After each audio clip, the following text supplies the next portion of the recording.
PDF के लिए Telegram join करें। डिक्टेशन स्टार्ट होगा 5 सेकंड के बाद।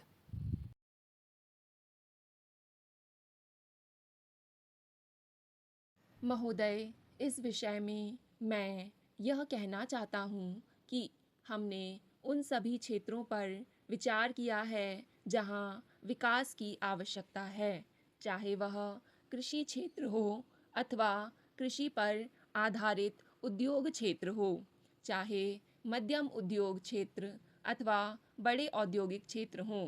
यदि आप आंकड़ों की तुलना करें तो मैं कहूँगा कि इस समय हम पंजाब को सामान्य केंद्रीय सहायता के अंतर्गत भरसक यह कोशिश कर रहे कि सभी दृष्टिकोण को ध्यान में रखें और तदनुसार अनुदान प्राप्त परियोजनाओं के लिए 1 करोड़ रुपए, विशेष योजना ऋण के लिए 650 करोड़ रुपए, पुलिस आवास के लिए 10 करोड़ रुपए और स्वर्ण मंदिर के चारों ओर पुनर्वास के लिए हमने 30 करोड़ रुपए दिए हैं।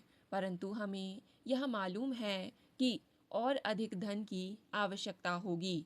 अतः आप इस बात की सराहना करेंगे कि हम राज्य के कुल घाटे को पूरा करने का प्रयास कर रहे हैं, क्योंकि हमें मालूम है कि इस समय इस राज्य में संसाधनों में वृद्धि कर पाना अत्यधिक कठिन है और हम लोगों पर करों का बोझ भी नहीं लादना चाहते हैं। इसलिए मेरा कहना है कि बेहतर हो कि आप बजट पत्रों की ध्यान से जांच करें और हमारे प्रति क्रोधित ना हों। महोदय, यह सबसे अच्छी स्थिति होगी और इस सदन के प्रत्येक सदस्य की इच्छा होगी कि हमें उन बजटों की जांच अथवा उन्हें मंजूरी प्रदान ना करनी पड़े जो कानूनी रूप से राज्य विधानसभाओं से संबंधित हैं। हमें इस बात पर अत्यधिक प्रसन्नता होगी यदि पंजाब विधानसभा बजट पारित करने की स्थिति में होगी, परंतु कुछ परिस्थितियों के कारण पंजाब विधानसभा इस बजट को पारित नहीं कर सकती और हमें बजट पारित करना पड़ा है। सारे सदन और राष्ट्र को यह मालूम है कि यह मजबूरी उचित और वैधानिक है। महोदय, मैं कहना चाहता हूँ कि जैसा कि सदस्यों ने कहा और उनकी इच्छा थी कि ऐसा समय नहीं आना चाहिए कि हमें आगामी वर्ष का बजट पारित करना पड़े। प्रत्येक की यही इच्छा है। हम यह आशा, इच्छा और प्रयत्न करें कि विधान परिषद में प्रतिनिधि आर्थिक विकास के अपने कार्यक्रम बना सकें और जनता के प्रति न्याय कर सकें। यह टिप्पणी प्रत्येक व्यक्ति की है और मैं सदन का अधिक समय नहीं लेना चाहता, क्योंकि अभी कई विधेयकों पर विचार होना है। विकास और उन्नति में लचीलापन प्रदर्शित हुआ है।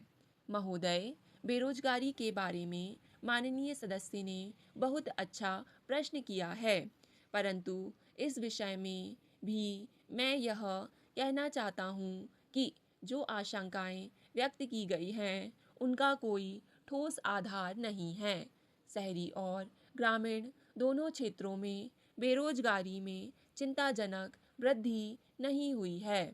मैं आपको आंकड़े प्रस्तुत कर सकता हूँ कि शहरी क्षेत्रों में शिक्षित बेरोजगारों की संख्या में अधिक वृद्धि नहीं हुई है और ग्रामीण क्षेत्रों के बारे में भी यही स्थिति है, परंतु इसका अर्थ यह नहीं है कि हमें यह समस्या हल नहीं करनी है।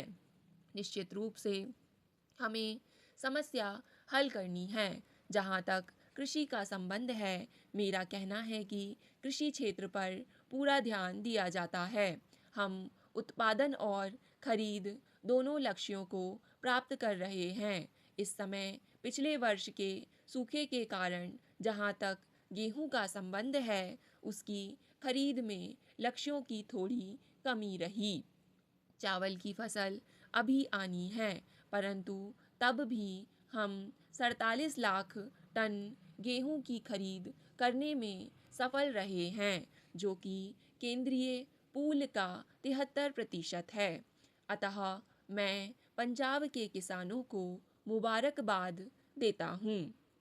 खरीद एजेंसियों को अपना कार्य करना है और अच्छा कार्य करने पर मैं उनकी प्रशंसा करता हूँ। बहुत अन्य क्षेत्रों में जहाँ किसानों की मदद की जानी है, मैं यह कहूँगा कि वर्ष 1997-98 में सरकारी क्षेत्रों में अल्पावधि अग्रिम ऋण 375 करोड़ रुपए के, और इस वर्ष हमने इसे 500 करोड़ रुपए के ऋण दिए हैं।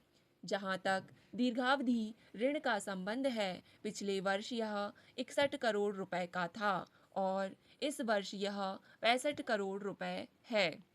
जहां तक विद्युत का संबंध है, पिछले वर्ष राज्य योजना में कुल 650 करोड़ रुपए दिए गए, जिसमें से आधे विद्युत के लिए ही, क्योंकि विद्युत अवश्य उपलब्ध होनी चाहिए। और जहां तक मैं समझता हूँ, कई सदस्यों ने यह मुद्दा उठाया कि कोयले की उपलब्धता में बड़ी रुकावटें हैं और यदि किसी अन्य प्रकार की ऊर्जा उपलब्ध हो तो यह अच्छा है।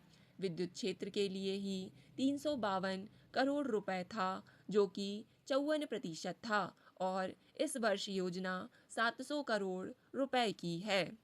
आशा है माननीय सदस्य इस बात की सराहना करेंगे कि इस वर्ष की योजना पिछले वर्ष से पर्याप्त रूप से बड़ी है। स्टॉप। डिक्टेशन पसंद आए तो वीडियो को लाइक तथा चैनल को सब्सक्राइब करें।